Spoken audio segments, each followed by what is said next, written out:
your control panel, that's your 12 volt system's on or off.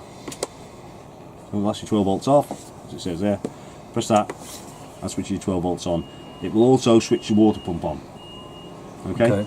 So you haven't got a separate switch for water pump.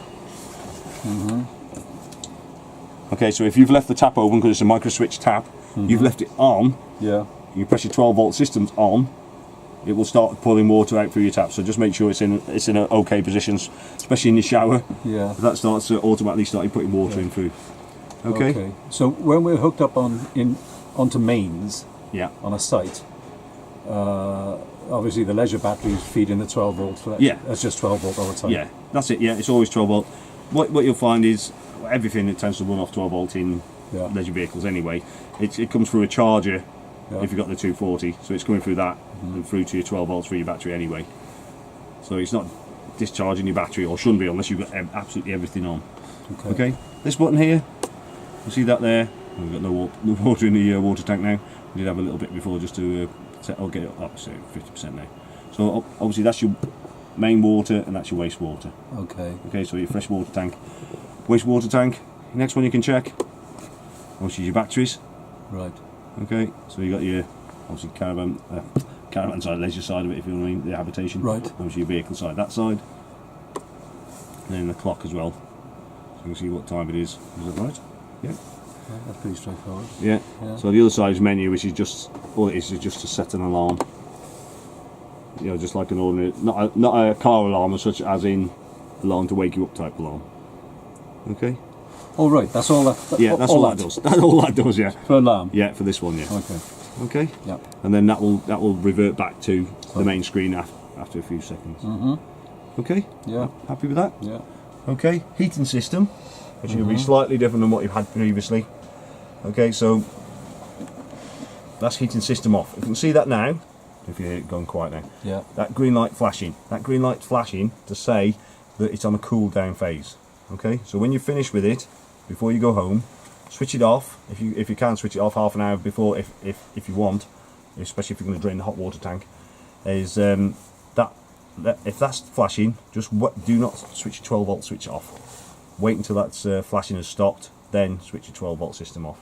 Okay. Because what it's doing, as I said, it's going through a cool down phase, so internal fan will be is cooling it. Cooling it down. Yeah. Okay. So that's in the off position at the moment. Okay, so that zero there with that indicator there is off. So you got options of the top half here is water heating, 40 degrees or 60 degrees. Right. Okay, so roughly 40 or 60 degrees. Yeah. So that's just water heating. So in the summertime, hopefully that's all you need. Yeah. If you can see that there now, amber lights come on. Let's say it's in the warm-up phase as well. Okay. So while that amber light's still there, Yeah. it's on the warm-up. That noise you just heard now is not your van. That is a compressor at the back of the shed, which obviously annoying when it comes on. Then down here, so that is not indicator of gas, even though it is an operating on gas. It's indicating heat.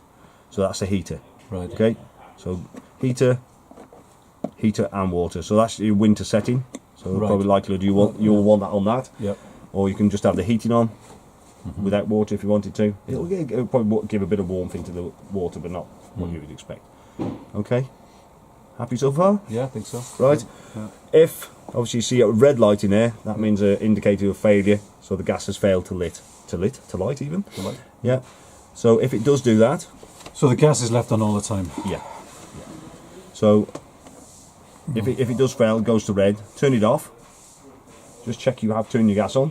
You have got gas. So what you could do is light your cook up just to make sure you have got gas. Yeah. Give it a few seconds to reset, and then turn it back on again. Okay. If you changed the cylinder recently, or it's obviously got a bit of air in the system. If you have got gas and you have turned it on. Okay. Okay. Yeah. Right. The on the heating side of it, it is blown air. Obviously, you can't hear it at the moment. What it is, it's thermostatically controlled fan. So when it warms up, then it will allow the fan to operate. You may have heard it when we first came in, but it's quiet at the moment. That is the thermostat there. So obviously it's warmer up here anyway. So what will happen is, as it warms up, then it will blast the air in as much as it needs to. When it gets to temperature, you'll hear the fan die down. So Okay. it won't be on continuous.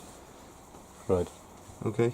The other thing is, with your previous fan, you had a water tank, hot water tank and a fire separate. Yeah. If you put power into that water tank, you were in trouble, because if you've got no water in it, it was like boiling a kettle with no water in it. This is slightly different, as in it's the way it's heated. Obviously you haven't got the electric element in it anyway, but you can operate it without water in the boiler. Okay, because it's a combined unit of heating and hot water. It's not critical to have water in there, because one reason is, I'll show you down here now, is there's a frost valve. So right by your bag there, if you just go down there, that cupboard down there. On your head. I forgot about that. Well, hopefully you'll remember that after you've had a couple of wines tonight. Right, see down here, this is your drain for your boiler. Okay, you see that? And also behind is the hot side of it as well. Okay, you see that? There's a lever, red lever that just lifts up, and that will drain that. This one here is a frost one, frost protect one for your boiler. Okay, it doesn't drain the whole system, just the boiler. So that protects the boiler against frost damage. Okay, So that blue one on the front. Yeah, so what it is, this twist one here, Yeah. so when you're normally going to drain down, obviously make sure you drain that down for winter, Yeah. you just twist that and the water will drop out. Right. Okay, if the frost operates, this little one here will pop out. Okay, if that pops out, that means that the frost has operated, and it will drain the water down out your boiler. Automatically. Yeah, automatically. But obviously you don't want to rely on that. No. You want to be draining your van down, obviously especially this time of year, or when you're not using it. Right. Okay, when you come back to use it, and it's cold like it is today, Yeah. and you try and push that button and it pops back out again, obviously it's not going to keep the water in the boiler. So what you're going to need to do is operate the heating system, so that's when you can just put it on heating, Yeah. and it will warm this area up, because that has got a frost I think it's on 4 degrees ish. Right. Okay, so you need to warm the van up first to allow that button to stay in. Otherwise, it will just This keep popping button you're out. referring to, where's that? It's flush at the moment because it's in. Right. That will pop out there. Oh, I see. Okay, Okay. so that will pop out if it's really cold. Obviously, when you're using it, it shouldn't do, because it's warm in here anyway. Yeah. That's why it's in there, and that's why you can use your boiler or your heater to warm it up, and it'll stay in. Okay.